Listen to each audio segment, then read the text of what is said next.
बहुत दिनों की बात है, इमाम 12वें गायब हो चुके हैं और खलीफा वक्त के दरबार में बहस हो रही है कि मरियम अफजल है कि सैयदा अफजल है। मरियम अफजल है या सैयदा अफजल है। जानते हो फैसला क्या हुआ? उसने उलमा से पूछा, उलमा को बिठाने का शौकीन बादशाह था। उसने उलमा से पूछा कि भाई तुम्हारी राय क्या है कि मरियम अफजल है या सैयदा अफजल है। कहा कि भाई कुछ सोचने की मोहलत तो दे। कहा कल बताना। दूसरे दिन जब उलमा आए तो कहा कि बताओ मरियम अफजल या फातिमा अफजल। उलमा ने बिल इत्तेफाक से जवाब दिया कि मरियम अफजल है। कहा भाई देखो मैं दलील के बगैर कोई बात नहीं मानता। कहा अमीर हम दो दलीलें लाए हैं। एक तो ये कि कुरान ने मरियम की तहारत का ऐलान किया है, या मरियमो इन्नल्लाह अस्तफा के व तहरा के वस्तफा के अला निसाइल आलमीन। मरियम अल्लाह ने तुम्हें ताहिर किया है, तहरा के। ठीक, फातिमा के लिए कोई तस्करा नहीं है, इसलिए मरियम अफजल, नऊज़ु बिल्लाह फातिमा कमतर। कहा कोई और भी दलील है? कहा कि हाँ, कुरान में 19वां सूरा है सूरह मरियम। फातिमा के लिए तो एक भी सूरा नहीं है, इसलिए मरियम अफजल हैं, फातिमा नऊज़ु बिल्लाह कमतर है। उस भरे हुए दरबार में एक ऐसा भी बैठा था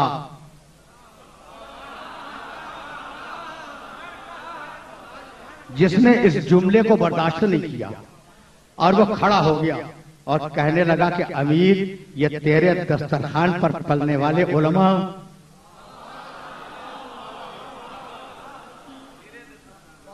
तेरे दस्तरखान पे पलने वाले उलमा गजब खुदा का इतने बदअकीदा हो गए हैं कि ये मरियम को फातिमा से अफजल करार देते हैं। कहा फिर तेरा अकीदा क्या है? भाई पूछना तो है। भरा हुआ दरबार है, उलमा बैठे हुए हैं और एक शख्स खतरनाक होकर खड़ा हो गया। अब उससे पूछा कि तेरा अकीदा क्या है? कहा मेरा अकीदा पूछता है, मेरी निगाह में मरियम में और फातिमा में वही निस्बत है जो जमीन को आसमान से है।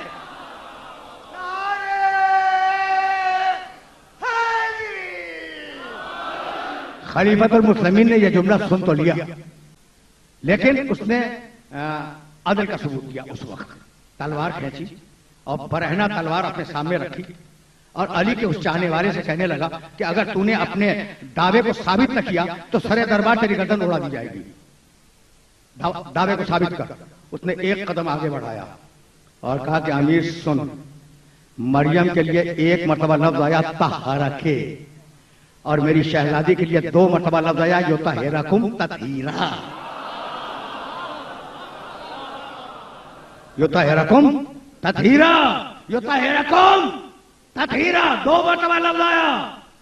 कहा कि अब तू फैसला कर कि मरियम अफजल या सैयदा अफजल। एक जवाब। और अमीर मरियम के लिए एक सूरा आया, सूरह मरियम। शहजादी के लिए 2 सूरे आए, सूरह हलाता, सूरह कौसर।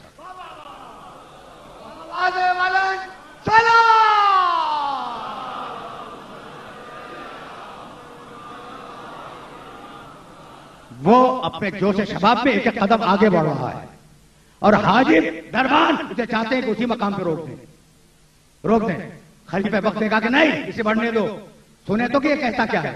सुनोगे? उसने क्या कहा कि अमीर तशफ़ी हुई कि मरियम अफजल या फातिमा अफजल? तशफ़ी हुई? अगर तशफ़ी ना हुई हो तो कुरान सुन। मरियम प्राइवेट लाइफ में गई, प्राइवेट लाइफ में पर्दा कर लिया अपने खानदान वालों से, और वहां जिब्रील ने पहुंचकर पैगाम दिया। मरियम अपनी जाती जिंदगी में है, जहां मां भी नहीं जाती वहां है, जहां मां भी नहीं जाया करती, मरियम उस मकाम पर है।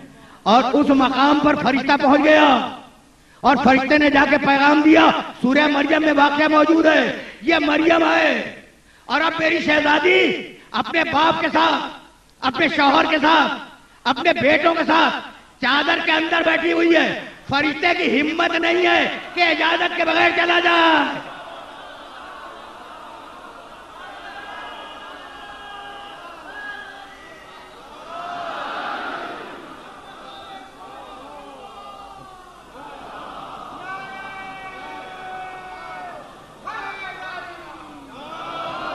कहा अमीर आपको समझ में आया कि मरियम अफजल या फातिमा अफजल?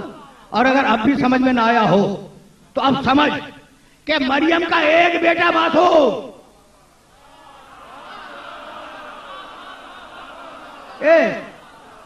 एक बेटा मासूम या मासूमों की पूरी नस्ल। और अगर अब भी समझ में ना आया हो तो एक दलील और दे दूं, मरियम के बेटे को शहादत नसीब नहीं हुई, इसके बेटे शहीद होते रहे। कितने फर्क सुनेगा मरियम में और फातिमा ज़हरा में। पूरा दरबार घबराया हुआ है, पूरा मजमा खामोश है। खलीफे वक्त तलवार को नियाम में रख के चुप बैठ गया। करे तो क्या करे? कहा अमीर अगर अब भी तसल्ली न हुई हो, उसका आखिरी जुमला सुन लो। अली के चाहने वाले का आखिरी जुमला कहने लगा कि अमीर अगर अब भी तसल्ली न हुई हो तो इस किस्से को छोड़ दे, इस मसले को छोड़ दे, यह हल हो जाएगा। कहा कब हल होगा? कहा जब फातिमा का बेटा गैब से बाहर आएगा, मरियम का बेटा आसमान से उतरेगा, दोनों होंगे। फातिमा का बेटा नमाज पढ़ाएगा, मरियम का बेटा नमाज पढ़ेगा।